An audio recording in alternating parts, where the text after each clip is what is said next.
बिस्मिल्लाहिर्रहमानिर्रहीम। जी नाज़रीन, मैं हूं आपका मेज़बान बाबू हारून चिश्ती। आप देख रहे हैं बाबू हारून चिश्ती ऑफिशियल अमलियाती जहान। नाज़रीन, आज बात करेंगे चांद ग्रहण के ऊपर, जो कि 7 सितंबर को लगने जा रहा है और इसने इवनिंग यानी नाइट टाइम शुरू होगा। 8 बजे तकरीबन 7:30 8 बजे ये शुरू होगा और इसका अरूज जो है वो 11:30 12 बजे तक और 2 ढाई बजे तक जाके ये ख़त्म होगा। चांद ग्रहण जो 7 सितंबर को लगने जा रहा है, इसके ऊपर कुछ थोड़ी सी बात करते हैं, रोशनी डालते हैं। मुझे काफ़ी दोस्तों ने कहा कि आपने सिर्फ 2 यानी 2 ज़ोडिक साइन आपने बताए हैं कि जो जिनके ऊपर नेगेटिव असरात नहीं पड़ेंगे। बाकी ऐसे और कौन से हैं जिन पे ज़्यादा नेगेटिव असरात, इसके इफ़ेक्ट्स जो हैं वो नहीं पड़ेंगे। तो आइए आज उसी के ऊपर बात करते हैं। कुछ ऐसे हैं ज़ोडिक साइन जिनके ऊपर ज़्यादा असरात नहीं पड़ रहे, उनको घबराने की ज़रूरत नहीं है। लेकिन जिन पे अगर ज़्यादा पड़ रहे हैं तो ए मैनू दसो कि रब दा कुरान नहीं है, अल्लाह का पाक कलाम नहीं है, क्या रब की ज़ात नहीं है, क्या हमारे पास 2 जहानों का वाली नहीं है जिसके हम उम्मती हैं।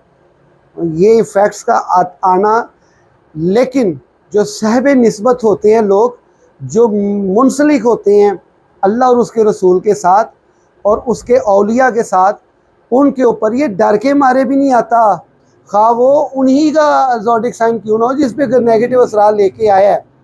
तो मैं अपने नए आने वाले तमाम दोस्तों को दिल से जी आया हूँ, और जो मेरा प्रोग्राम वॉच करते हैं, मेरी वीडियो का इंतज़ार करते हैं, अल्लाह ताला आपकी खैर फरमाए। आप मुझे सराहते हैं और आपके कमेंट्स मेरा हौसला बुलंद करते हैं।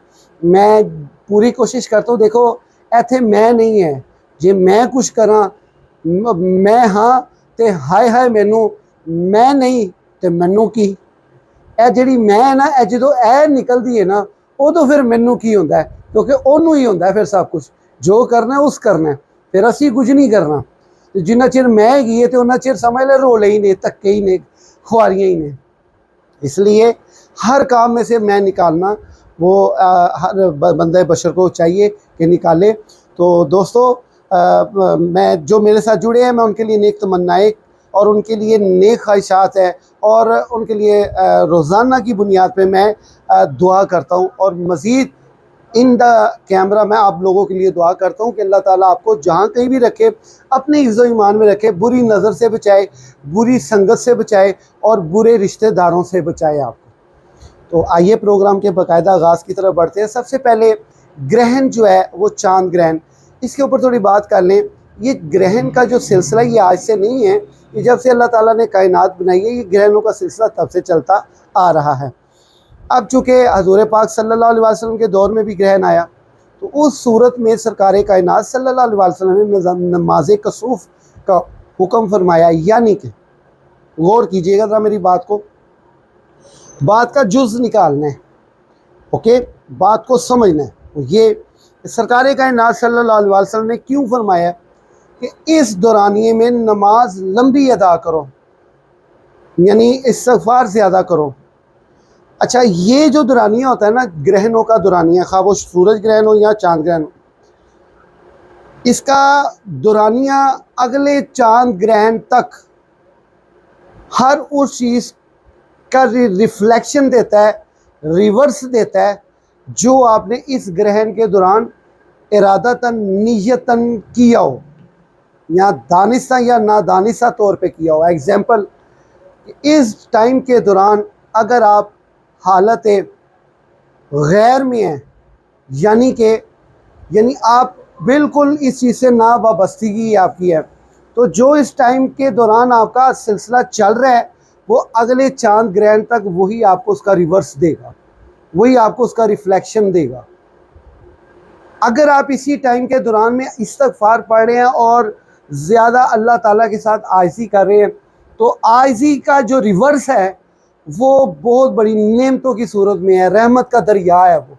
तो वो अगले चांद ग्रहण तक, ये कंफर्म बात कर रहा हूँ कि अगले चांद ग्रहण तक, अगर सूरज ग्रहण है तो सूरज ग्रहण में अगर आपने जो आपने अमल किया है वो अगले सूरज ग्रहण तक आपको हिफाजत देगा। अगर आपने कोई पढ़ाई वगैरह की है या उसका चिल्ला किया या उसकी कुछ चीज़ की ताकत हासिल करनी, अब अक्सर लोग जो है वो चिल्ले करते हैं इस टाइम के दौरान, तावीज़ लिखते हैं पदरी का।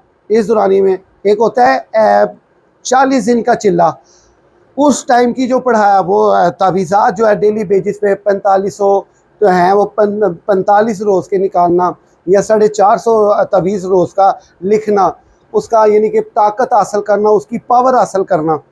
तो एक होता है भी इस ग्रहण के दौरानिए में डब्बे पहले बना लिए और उसकी ताकत हासिल करने के लिए वो उसी के ऊपर जो है ना वो वर्क कर रहा है, उसको वो तावीज़ लिख रहा है और उसकी ताकत उसको चांद ग्रहण या सूरज ग्रहण ख़त्म होने से पहले उसको हासिल हो जाती है और वो उसकी अगले चांद ग्रहण तक उसकी वो पावर रहती है। इस दौरानिए में वो चाहे चिल्ला करे या ना करे, प्रैक्टिस करे या ना करे, इसके इफ़ेक्ट्स जो होते हैं ना ये अगले चांद ग्रहण तक जो होते हैं ना आपको प्योर सिक्योर करते हैं।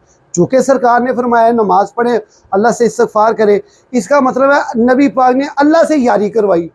जो अल्लाह से यारी करवाई है, अल्लाह से यारी करवाने का नेमल बदल जो है वो आपको अगले चांद ग्रहण तक जो है ना वो महफूज रखता है, हर किस्म की आफत व बलियात से महफूज रखता है, तंग दस्तियों से, और मैं कहता हूँ नुकसान से, माल के नुकसान से, जान के नुकसान से अल्लाह ताला महफूज रखता है। इस्तिग़फ़ार जो आप कर रहे हैं, अब ये आपके ऊपर डिपेंड है। कोई आमिल है वो वजीफ़ा करके इस टाइम पे, अच्छा वो तावीज़ नहीं भी लिखना, इतनी तादाद में यानी कोई लाख की तादाद होती है, जिस तरह की जिसने पावर लेनी है उस तरह की वो जो है ना उस टाइम पे वो उस दौरानी में अगर उसको पूरा करता है तो उसकी पावर उसे हासिल हो जाती है अगले चांद ग्रहण तक। ये नहीं कि हमेशा के लिए हासिल होती है, जो बाकी जो हमेशा के लिए जो चीज़ हासिल होती है वो मुर्शिदों के करम से होती है, किसी सहब नज़र की इनायत से होती है, उसकी मुस्कुराहट से होती है, उसकी रज़ा से होती है।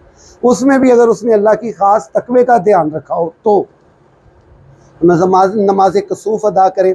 अच्छा, जो नमाज कसूफ़ पढ़ने वाले लोग हैं यानी नमाज़ पढ़ने बाशरा लोग हैं, वो कहते हैं नहीं जी असी चिल्ले चुले या असी वजीफ़ा या तवीज़ या कुछ नहीं करना, असी वो करना जो सरकार ने फरमाया। तो आप पता क्या करें, आप नमाज कसूफ़ 2 रकात नफल देखें। ये टाइम शुरू हो रहा है 8 बजे से लेकर 2 बजे तक, टाइम का दुरानिया बहुत लंबा है। आप ये देखें कि इसमें इंतहाई अरूज क्या है ग्रहण की, उस टाइम पे जो है ना आपने उसे आधा घंटा पहले और उसे आधा घंटा बाद में आपने मुसलसल इबादत में जुड़े रहना है। इबादत ये है कि आप कम से कम 41 मरतबा सूरह फातिहा पढ़ें 2 रकात नफल पढ़ने से पहले नमाज कसूफ़, और नमाज कसूफ़ के नफल पढ़ने के बाद ये अमली मुस्तहिब अमल है, वाजिब नहीं है, ये कह लें कि फ़र्ज़ नहीं है, ये मुस्तहिब अमल है। तो उसके नमाज के 2 रकात नफल पढ़ने के बाद 41 मरतबा आपने सूरह फातिहा पढ़नी है, और सूरह फातिहा पढ़ने से पहले 41 मरतबा पढ़ने से पहले आपने कम व बेश 21 मरतबा सरकार कायनात सल्लल्लाहु अलैहि वसल्लम पे दुरूद इब्राहीमी पढ़ना है। अच्छा, नमाज कसूफ़ के लिए जब आपने नीयत की है अल्लाह के हजूर पेश होने के लिए, बाकी मेरा तो ये तरीक़ेकार है, मैंने कभी मिसाल है वो पढ़ी नहीं है नीयत। एक होता है नीयत पढ़ना, जो तू घरों निकले तेरे जहन च बैठ गया ना मैं नमाज मगरिब अदा करने चलना, तेरी नीयत उदों ही हो गई है, तेनों तेरी नीयत का स्वाब उदों ही मिल गया। तो सिर्फ ये कोशिश किया करें जब आप कानों को हाथ लगाते हैं सबसे पहले बिस्मिल्लाहिर्रहमानिर्रहीम अल्लाहु अकबर इस तरह पढ़ा करें। यानी कि नीयत की मुतरफ किबला शरीफ हाथ उत्ते खलोते ने तो नीयत पढ़ी जा रहा है, वो केड़ी वहम की दुनिया च लगे फिर जो यार, खुदा दा खौफ है। हुण तो कोई थोड़ी जी अकल कर लो, इन्ना वक्त गुजार छड्डिया जी, कोई किसी मर्दे कलंदर को बैठो को तुहानू अकल की गल दसे, कोई क्या बिस्मिल्लाहिर्रहमानिर्रहीम अल्लाहु अकबर, उन्होंने मालक नू पता कि केड़ी नमाज पढ़ रहा है तो तेनू भी पता तू केड़ी पढ़ रहा है। इहो जिहा रब नाल कोई रिश्ता जोड़न वाला काम करना चाहिए। तो आप वो नमाज कसूफ़ के लिए बिस्मिल्लाहिर्रहमान अल्लाहु अकबर सना के बाद आपने जो सूरह फातिहा पढ़नी है, सूरह फातिहा पढ़ने के बाद या तो आप 41 मरतबा सूरह कौसर या 41 मरतबा सूरह इखलास पढ़ें। अगर आप ये नहीं पढ़ सकते, लंबी सूरत पढ़ना चाहते हैं, पसंद है आपको कोई भी, वो आप पढ़ें 2 मरतबा या 3 मरतबा। तो अगर सूरह मुज़म्मिल पढ़ लें, अगर आपको सूरह रहमान ज़ुबानी याद है वो पढ़ें आप 1 मरतबा, और या अगर सूरह मुज़म्मिल है तो वो 3 मरतबा पहली रकत में आप पढ़ें सूरह मुज़म्मिल, और इसी तरह दूसरी रकत में पढ़ें। और जिस वक्त रुकू करते हैं, रुकू में आपने जो सुबहान रब्बियल अज़ीम है ये कम से कम भी जो है ना आपने तकरीबन 21 मरतबा पढ़नी है। समी अल्लाहु लिमन हमिद रब्बना लकल हम्द अल्लाहु अकबर सुबहान रब्बियल आला भी 21 मरतबा पढ़ें। इस तरह करके आप अपनी नमाज़ पढ़ें। जिस वक्त अत्तहियात पे बैठते हैं उस वक़्त आप तसव्वुर मुस्तफ़ा करें कि आप सरकार कायनात सल्लल्लाहु अलैहि वसल्लम की सरकार तशरीफ़ फरमाएँ मेरे सामने हैं और मैं उनके सलाम पेश कर रहा हूँ और दुरूद पेश कर रहा हूँ, और मालिक से उनके ही वसीले से, कन्फर्म वसीला है सरकार का, जिसको कोई भी जुटला नहीं सकता और ना किसी में जुटलाने की हिम्मत है। तो सरकार के वसीले से अपने वालिदैन अगर हयात हैं उनकी शिफा और सेहत तंदरुस्ती की दुआ करें, आसानी ज़िंदगी की दुआ करें, अगर गुजर चुके हैं उनकी मग़फ़िरत की दुआ करें। ये तो हो गया ना बादशाह तरीका। सलाम पढ़े, दुआ कीजिए, लंबी दुआ कीजिए, मालिक के आगे गिरियाजारी करें।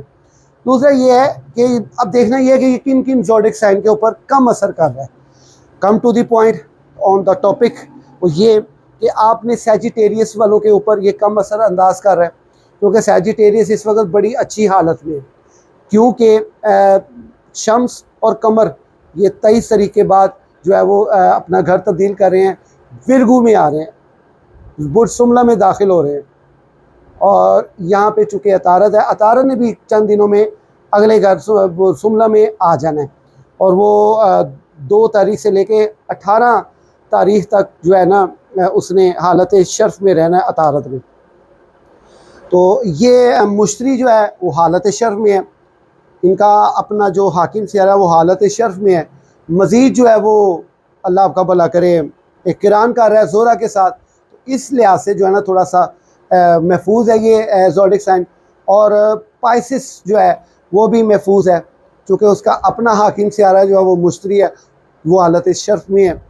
और मैंने सरतान भी बताया था कि ये भी महफूज है, विरगू साइन भी बताया था ये भी महफूज है, क्योंकि इसके घर में लग रहा है, वो फिर भी ये महफूज है क्योंकि अतारद हालत शर्फ में है। तो बाकी तकरीबन तसलज़ली का शिकार होंगे और परेशानियाँ आएंगी। परेशानियाँ भी इस तरह की आएंगी, गलत ख्वाब आएंगे, डरावने ख्वाब आएंगे, मुर्दे नज़र आएंगे ख्वाब में, या आपको चलते चलाते वहम होगा मेरे साथ कुछ चीज़ चल रही है, या आपको ये होगा कि ये कहीं ना कहीं आपका एक्सीडेंट होने वाला है, होते होते बच गए। अगर हुआ तो उसका ज़्यादा नुकसान नहीं हुआ, जानी नुकसान नहीं हुआ, यानी हो भी सकता है। अल्लाह ताला के साथ आप मंसूब रहे। देखें ये जो ग्रहण आते हैं ना, ये बेसिकली इंसान को खौफ ज़दा करने के लिए आते हैं, उसके नामा अमाल बदी की तरफ रुजू करने से। बचवे इन्ना कमाई च बादशाही नहीं की, बादशाही रब दे कमाई च गई। अल्लाह ताला से वाबस्तगी जो है वही आपको वाज़ेह तौर पे बचा सकती है।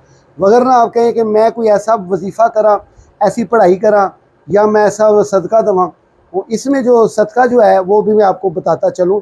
तो आपने जो है ना सफ़ेद चावल, सफ़ेद कलर का कपड़ा, या इस दौरान में आटा, कोई भी सदका आपने इस दौरान में सदका लाजमी करना है।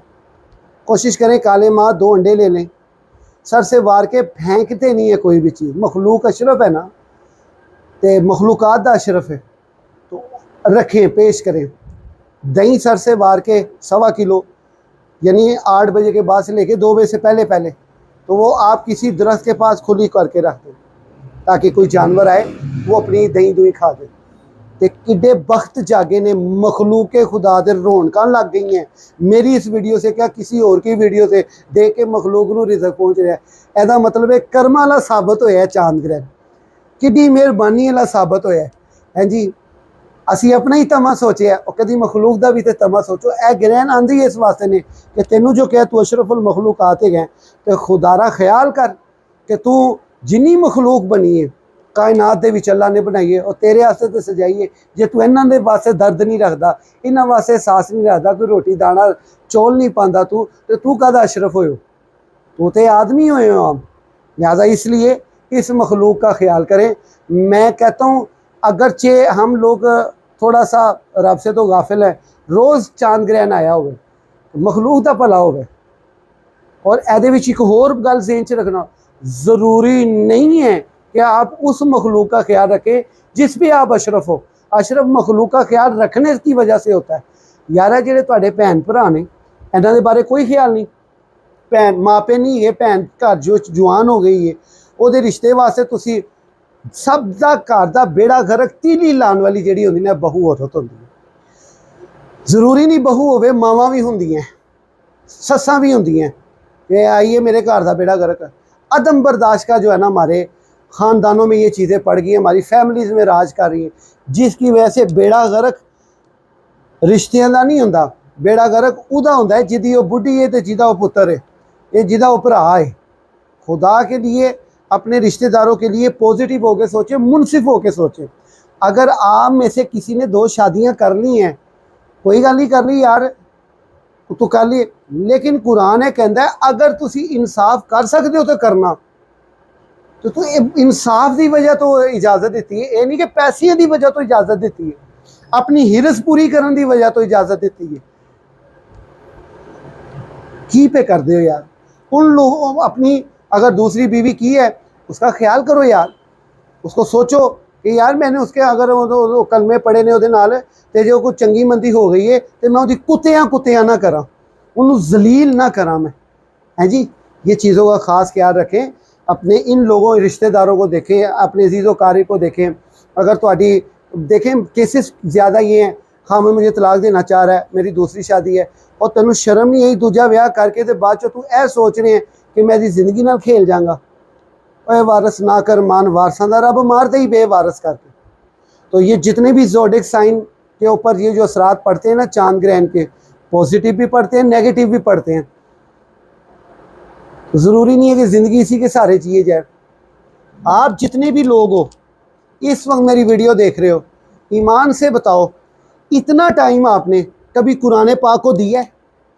यार इत्थे ए क्या वीडियो लगी हुई है कि जी मेरी वीडियो तुसी देख रहे हो तो मैं तुहानू गल्लां सुना रहा, तुसी बड़ी दिलचस्पी नाल देख रहे हो, और कभी वो वीडियो भी तो खोल के वेखो जिदे च अल्लाह बोल रहा है, और अल्लाह की बोल रहा है यार, वो तो देखो खुदारा कि रब की कह रहा है। रोज़ाना की बुनियाद पर कुरान पढ़ो, बातर्जुमा पढ़ो। असी तो कुरान पाक नू सिर्फ अपनी मुश्किल कुशाई का जरिया बनाया है, अपनी हिदायत का जरिया नहीं बनाया है। मेहरबानी कीजिए ये थोड़ा सा कुरान पाक को भी लाजमी खोलें। आज वक्त है कुरान, याद रखिए ये मैं अपनी ज़ाती प्रेडिक्शन रिसर्च की बुनियाद पे कर रहा हूँ। ये जो चांद ग्रहण आ रहा है ये क़यामत का ऐलान करने आ रहा है, ज़्यादा टाइम नहीं है। और बाज ले उनकी पनाह, आज मदद मांग उनसे, फिर ना मानेंगे क़यामत में अगर मान गया। कुरान में क्या कुछ नहीं है, लेको तो देखो यार कुरान आखिर कहता गया कि तुहानू चूड़ियाँ वड्डदा है, तुहानू चपेड़ा मारदा है, ठुडे मारदा है, चलो भजो मेरे मैं नहीं किसी की समझ ही चाहन वाला। वो कहता वाला कद यसरनल कुरान लिज़िक्र फ़हल मिन मुद्दकिर, तो मुझे कुछ सुनने वाला समझ को है, कोई समझने वाला। फ़हल मिन मुद्दकिर सवालिया है कि है कोई समझने वाला। इस कुरान को समझे, कुरान आखिर क्या कह रहा है। तो मैं इंशाअल्लाह ताला बहुत जल्द नेक्स्ट मंथ की प्रेडिक्शन लेके आपकी खिदमत में हाज़िर होऊंगा। आप तमाम दोस्तों से रिक्वेस्ट है, अभी तक आपने मेरा चैनल सब्सक्राइब नहीं किया, कर दो यार, तो चंगी गल ही लैके तुहाडी खिदमत में हाज़िर होना वा। और इंशाअल्लाह ताला जल्द आपसे मुलाकात होगी, तब तक के लिए इजाज़त दीजिए। अल्लाह हाफिज़।